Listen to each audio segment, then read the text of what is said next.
प्रिय छात्र एवं छात्राओं सभी को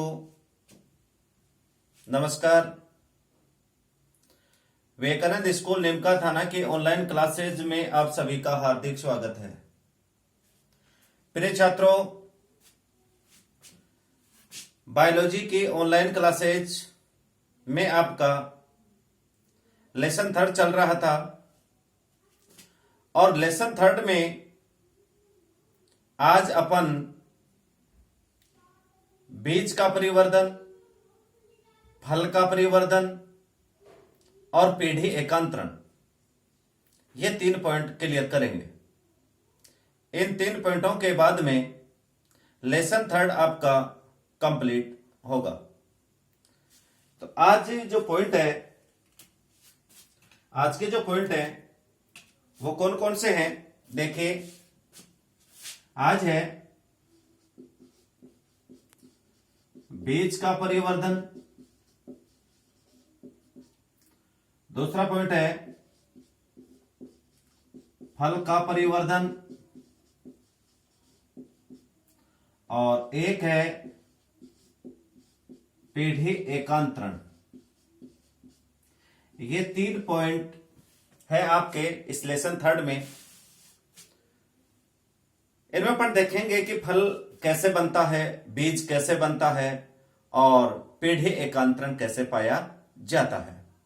ये चीजें अपन देखेंगे। सबसे पहले लेते हैं बीज का परिवर्धन।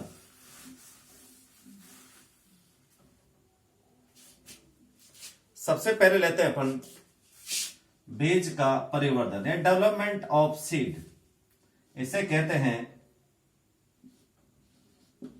डेवलपमेंट ऑफ सीड, यानी बीज का विकास कैसे होता है। प्रिय छात्रों, आपको मैंने एक पॉइंट बताया था द्विव निषेचन, जिसे अपन डबल फर्टिलाइजेशन कहते हैं। आपको पता है द्विव निषेचन का अध्ययन नावासेन ने किया था। किसने किया था? नावासेन ने। क्लियर? किस पौधे में किया था? फ्रिटिलेरिया और लिलियम नामक पौधे में। तो आवर्तबीजी पौधों में द्विव निषेचन के बाद जो भ्रूण कोश होता है उसमें 2 संरचनाएं बनती हैं। और 2 संरचनाएं कौन कौन सी बनती हैं? एक होता है भ्रूण और एक होता है भ्रूणपोष। भ्रूण और भ्रूणपोष का निर्माण होता है द्विव निषेचन के दौरान। आपको पता है अपन ने ऐसा देखा था, ये भ्रूणकोश है। भ्रूणकोश में आपको मैंने बताया था कि बीजांड द्वार की तरफ 3 कोशिकाओं का एक समूह पाया जाता है और इस समूह को कहते हैं अंड समुच्चय। इधर निभाग की ओर 3 कोशिकाएं पाई जाती हैं और इन 3 कोशिकाओं को कहते हैं प्रतिमुखी कोशिका। बीज के अंदर पाया जाता है द्वितीय केंद्रक। द्वितीय केंद्रक में 2 ध्रुवीय केंद्रक पाए जाते हैं। ये एक भ्रूणकोश की स्ट्रक्चर है। किसकी संरचना है ये? भ्रूणकोश की संरचना। आपको पता है कि इस भ्रूणकोश में परागनलिका के द्वारा 2 नर केंद्रक मुक्त किए जाते हैं। क्या मुक्त किए जाते हैं? 2 नर केंद्रक। अब एक नर केंद्रक इस अंड कोशिका के साथ संलयन करता है और दूसरा द्वितीय केंद्रक के साथ संलयन करता है। तो इस नर केंद्रक और इस अंड कोशिका के संलयन से क्या बनेगा? भ्रूण बनेगा। और इन दोनों के संलयन से क्या बनेगा? भ्रूणपोष बनेगा। भ्रूण बनेगा प्रथम निषेचन के द्वारा। किसके द्वारा बनता है? प्रथम निषेचन। इसे सत्य निषेचन भी कहते हैं, इसे वास्तविक निषेचन भी कहते हैं। वास्तविक निषेचन क्यों कहते हैं? क्योंकि इस निषेचन में नर युग्मक और मादा युग्मक का आपस में क्या होता है? संलयन होता है। ये जो आपका भ्रूणपोष होता है, इस भ्रूणपोष का निर्माण होता है त्रिक संलयन के द्वारा, ट्रिपल फ्यूजन के द्वारा। इसका निर्माण होता है त्रिक संलयन के द्वारा। त्रिक में क्या बताया था मैंने, तीन अगुणित केंद्रकों का आपस में संलयन करना, तीन अगुणित केंद्रकों का आपस में मिलना क्या कहलाता है, त्रिक। इन तीनों अगुणित केंद्रकों के मिलने से एक त्रिगुणित केंद्रक बनता है और उस त्रिगुणित केंद्रक को क्या कहते हैं अपन, प्राथमिक भ्रूणपोष केंद्रक कहते हैं, जो आगे चल करके भ्रूणपोष में परिवर्तित होता है। क्लियर। तो सीधी बात यह थी कि आवृत्तबीजी पादपों में द्विनिषेचन के बाद एक तो क्या बनता है, भ्रूण बनता है, और दूसरा क्या बनता है, भ्रूणपोष बनता है। इसके बाद जो अंडाशय होता है और जो बीजांड होता है, आपको यह भी पता है कि स्त्रीकेसर का सबसे निचला जो भाग होता है जिसे अंडाशय कहते हैं, और अंडाशय के अंदर जो गोलाकार संरचनाएं पाई जाती हैं वो बीजांड कहलाती हैं। जब भ्रूण और भ्रूणपोष बन जाता है उसके बाद इन दोनों में भी क्या होते हैं, परिवर्तन होते हैं। इन दोनों में भी क्या होते हैं, परिवर्तन। अब परिवर्तन क्या क्या होंगे, कौन सी संरचना किसमें बदलेगी, ये चीज देखेंगे। आपको पता है अपना पॉइंट है बीज का परिवर्तन। यहां पर दो संरचना है, एक अंडाशय है और एक क्या है, बीजांड है। एक तो क्या है, अंडाशय, और एक क्या है, बीजांड। अपन यहां पढ़ रहे हैं बीज का परिवर्तन, तो बीज का निर्माण किससे होता है, बीजांड से। कहने का मतलब निषेचन के बाद बीजांड किस में बदल जाता है, बीज में। क्लियर। अब अंडाशय बच गया तो फिर अंडाशय किस में बदलेगा, अंडाशय निषेचन के बाद बदल जाता है किसमें, फल में। कहने का मतलब बीजांड से बीज बनता है और अंडाशय से फल बनता है।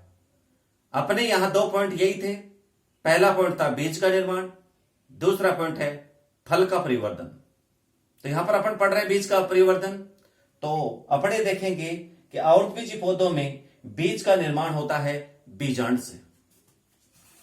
बात आती है मेन पॉइंट पे कि बीज का निर्माण कैसे होता है, क्या क्या परिवर्तन होते हैं, बीज कितने प्रकार के होते हैं।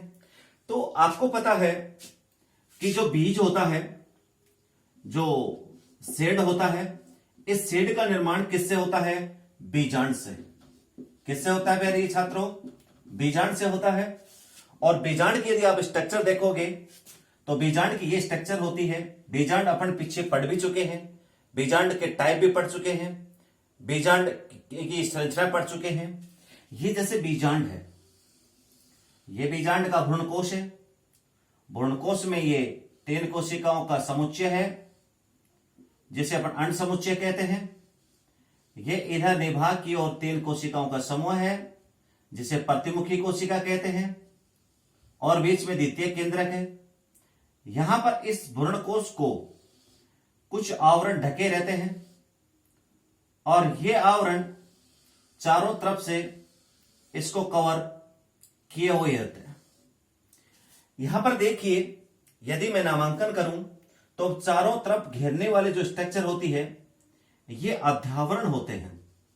क्या होते हैं ये, अध्यावरण।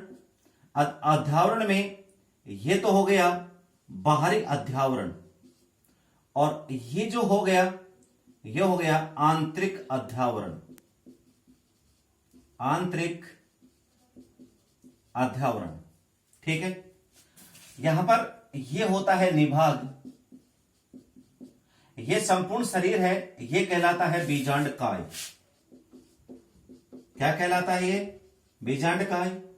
यहां वाला जो भाग है, यहां जो छिद्र पाया जाता है इसे कहते हैं बीजांड द्वार। ये डंठल भाग कहलाता है बीजांड वृंत। क्लियर।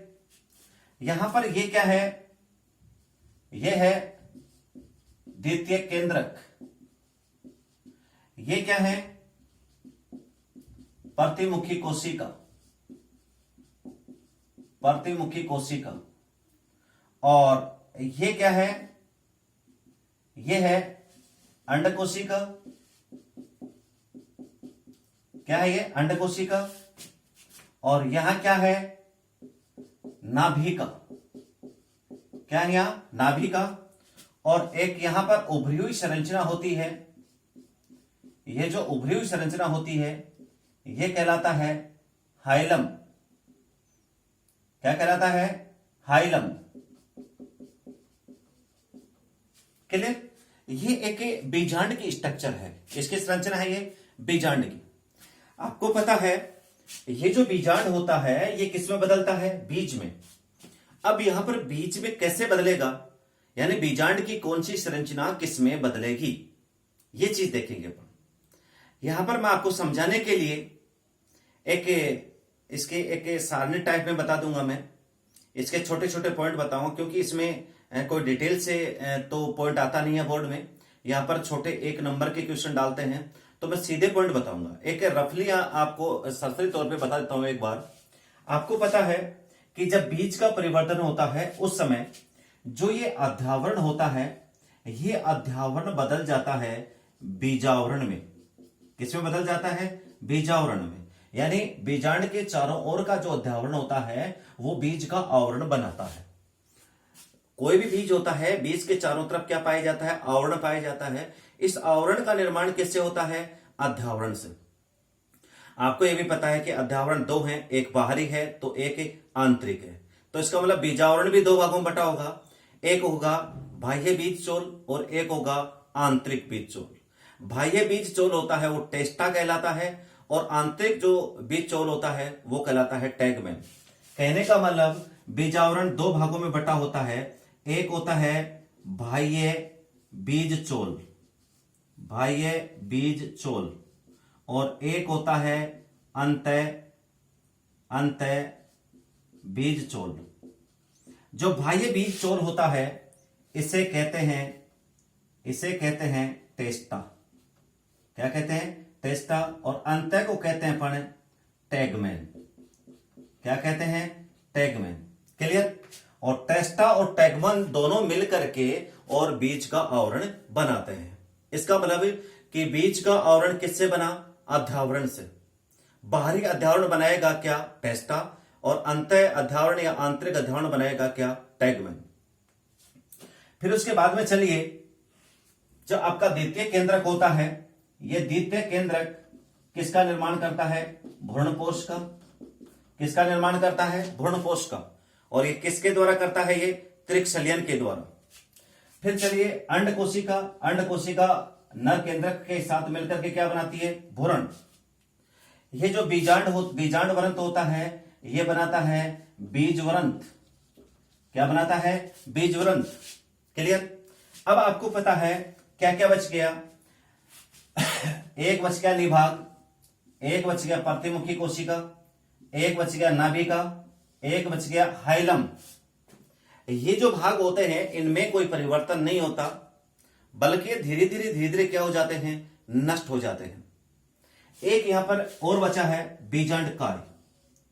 ज्यादातर पौधों में भ्रूण परिवर्धन के समय बीजांड काय नष्ट हो जाता है या उसका उपयोग ले लिया जाता है, कर लिया जाता है। लेकिन कुछ ऐसे पौधे होते हैं जिनमें बीजांड काय बीजांड के चारों ओर एक पतली झिल्ली के रूप में बचे रहते हैं और उसे कहते हैं परिभ्रूणपोष। क्या कहते हैं? परिभ्रूणपोष। और इसका एग्जाम्पल है काले मिर्च। अपन चाय दूध के अंदर जो काले मिर्च काम में लेते हैं वो काले मिर्च किसका एग्जाम्पल है? परिभ्रूणपोष का। तो यहां तक की बातें क्लियर हो चुकी होंगी। मैं इन चीजों को एक चार्ट के रूप में दर्शा रहा हूं कि कौन सी चीज किसमें बदलेगी, पहली बात। फिर उसके बाद में कुछ एक नंबर के पॉइंट हैं, उनको मैं अलग अलग से डिफाइन कर रहा हूं और उनको आप नोट्स के रूप में उतार लीजिएगा।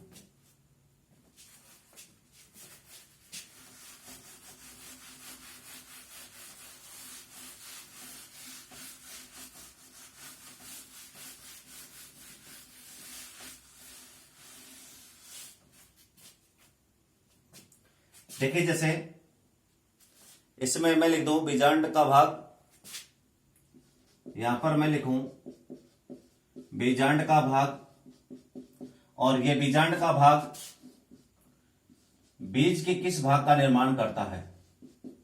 बीज का भाग।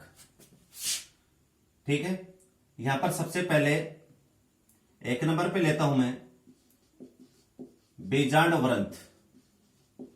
आपको पता है बीजांड व्रंत किसका भाग है? बीजांड का। ये बीजांड के भाग हैं। अब ये बीजांड के भाग बीज का कौन सा भाग बनाएगा? इसका मतलब ये बीजांड व्रंत है, ये बीजांड व्रंत बीज के किस भाग का निर्माण करेगा, किसमें चेंज होगा ये?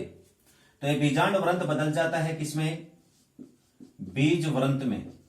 किसमें बदलता है? बीज व्रंत में। आपने देखा होगा, अब आप कहोगे कि साहब बीज व्रंत क्या होता है? जो फली वगैरह होती हैं उसमें देखा होगा कि उस फली की दीवार से बीज एक छोटे तंतु के द्वारा जुड़ा होता है, उस तंतु को कहते हैं बीज व्रंत। फिर उसके बाद में आता है नाभिका, दूसरा आता है नाभिका।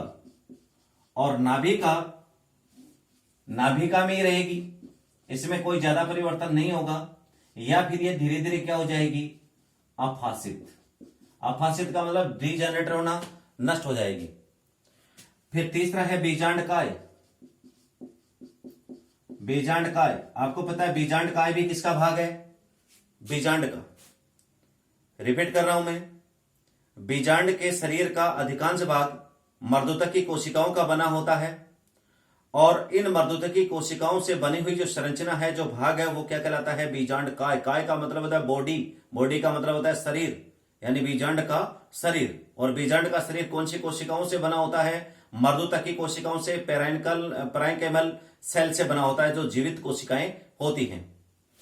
यहां पर बीजांडकाय होता है, ये बीजांडकाय अफासित हो जाता है।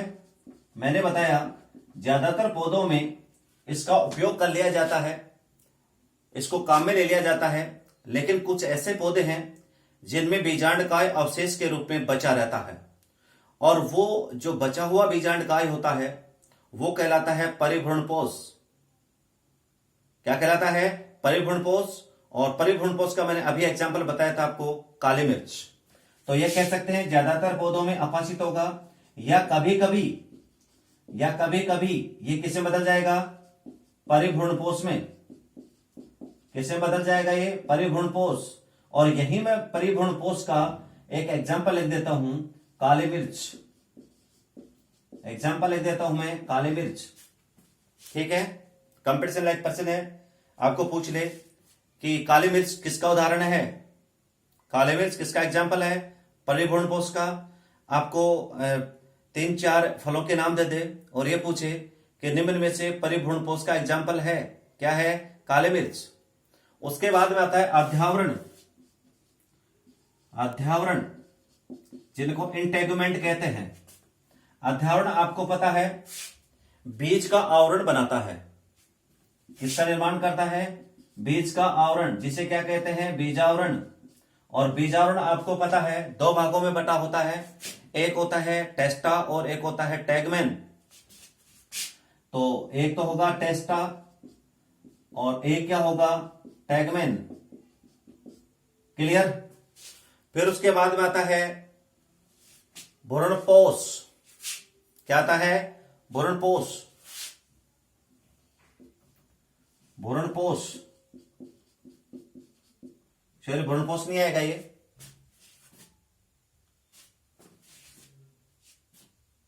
भ्रूणपोष, चलो क्योंकि बीज पढ़ रहे हैं अपन, तो भ्रूणपोष का उपयोग भ्रूण के द्वारा कर लिया जाएगा। भ्रूणपोष में संचित भोजन होता है। जब भ्रूण अपना डेवलपमेंट करता है तो डेवलपमेंट के समय अपना भोजन भ्रूणपोष से प्राप्त करता है, तो धीरे धीरे भ्रूणपोष भी क्या हो जाएगा? अफासित।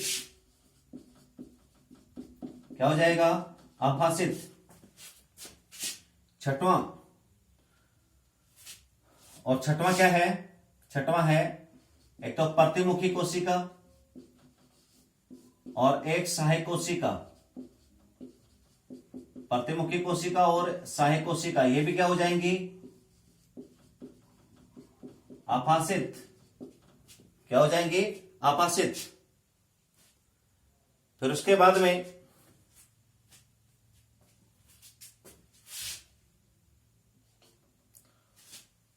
है कि अंड कोशिका।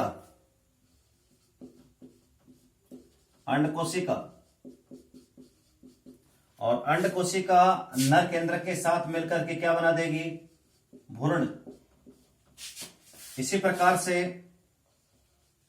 द्वितीय केंद्रक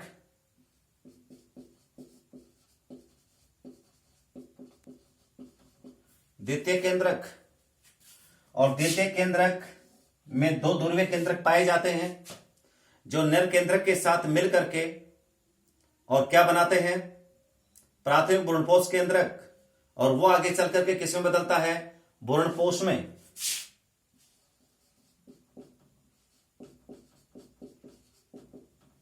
भ्रूणपोष।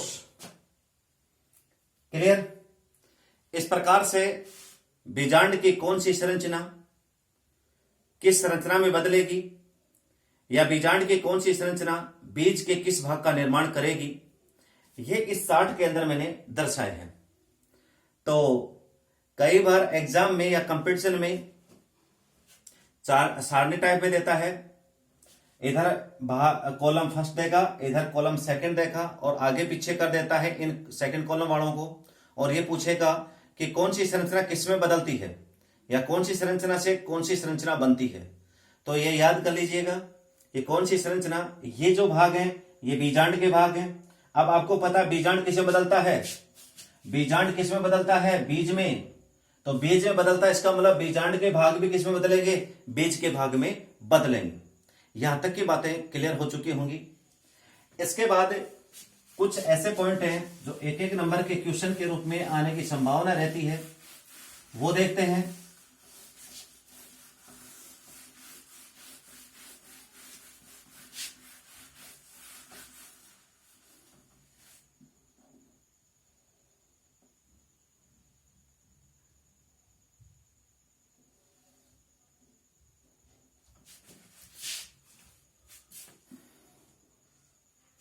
और वो कौन कौन से हैं? एक है परिभ्रूणपोष। जैसे पहला पॉइंट है परिभ्रूणपोष, पेरी स्पर्म बोलते हैं इसको, पेरी स्पर्म। अभी मैंने बताया कि बीजांड का भ्रूण परिवर्धन के समय काम में ले लिया जाता है, लेकिन कुछ पौधों में भ्रूणपोष बीजांड के चारों तरफ एक पतले झिल्ली के रूप में उपस्थित होते हैं। जब किसी पौधे में बीजांड का अवशेष के रूप में बचा रहता है उसे कहते हैं परिभ्रूणपोष। तो मैं कह सकता हूं जब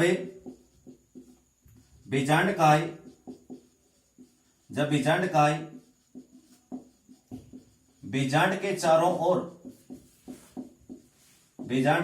ओर पतली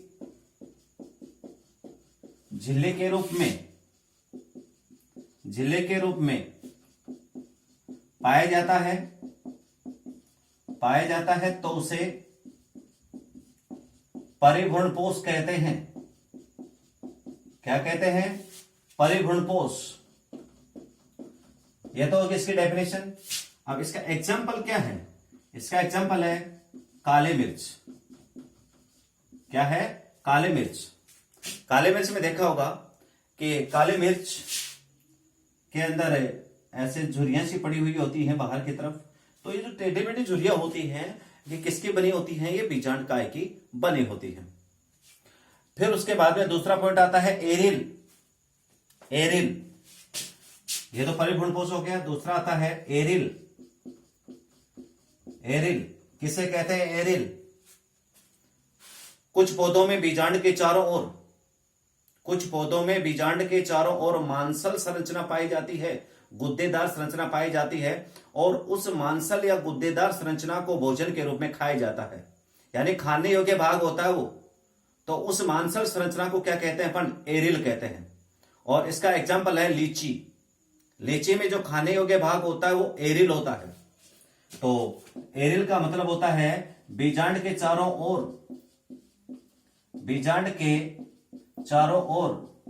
उपस्थित मांसल संरचना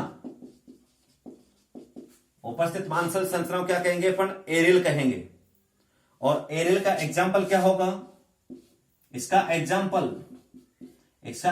है लीची में खाने योग्य भाग।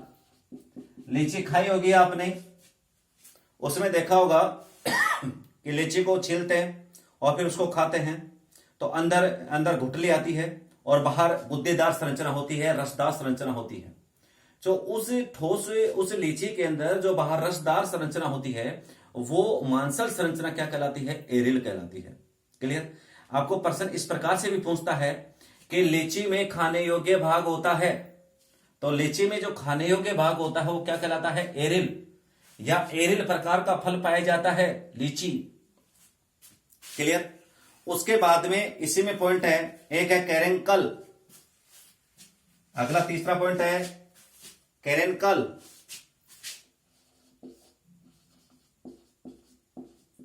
कैरेंकेल, देखो कैरेंकेल क्या होता है? जो यूफोरबिएसी कुल के जो पादप होते हैं, अरंडी कुल के जो पादप होते हैं, उन पादपों में बीजांड द्वार के पास, कहां पर बोल रहा हूं मैं? दो चीजें बोली मैंने, एक तो अरंडी कुल जिसको यूफोरबिएसी कुल भी कहते हैं, उस यूफोरबिएसी कुल के पौधों में जो बीजांड होता है और बीजांड का जो बीजांड द्वार होता है, उस बीजांड द्वार के पास एक छोटी सी सफेद रंग की उभरी हुई संरचना होती है।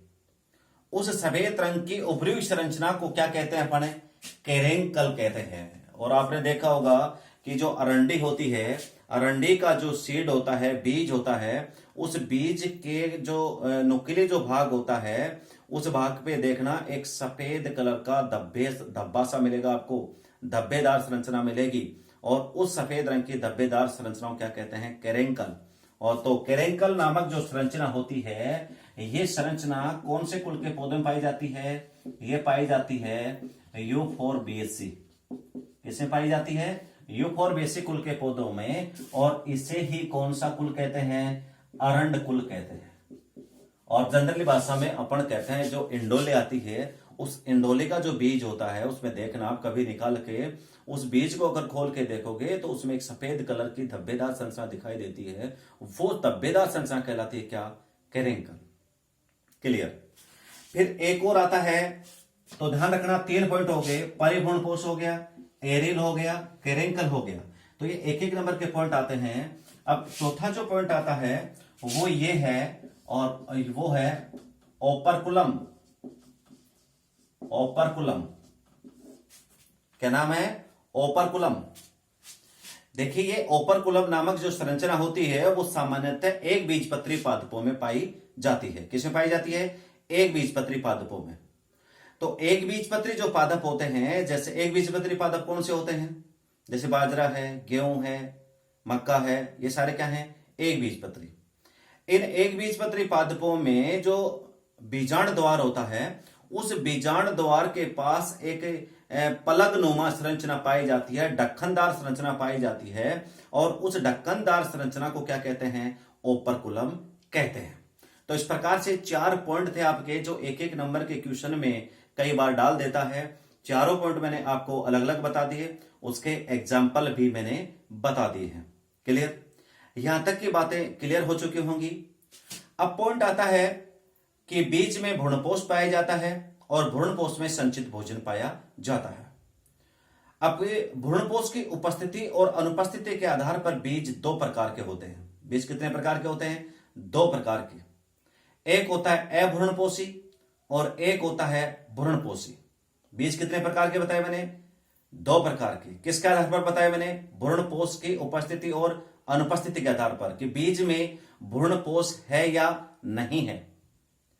यदि भ्रूणपोष उपस्थित है तब वो क्या कहलाएगा, और यदि नहीं है तो फिर वो क्या कहलाएगा। क्लियर? ये पॉइंट थोड़ा बड़ा हो गया। आज के पॉइंट में इतना ही होगा, कल शेष बचा हुआ पॉइंट करवाएंगे, और इन सभी चीजों को आप अपने नोटबुक के अंदर नोट्स के रूप में लिख लीजिएगा। क्लियर? आज के पॉइंट में इतना ही। Thank you, all the best, okay.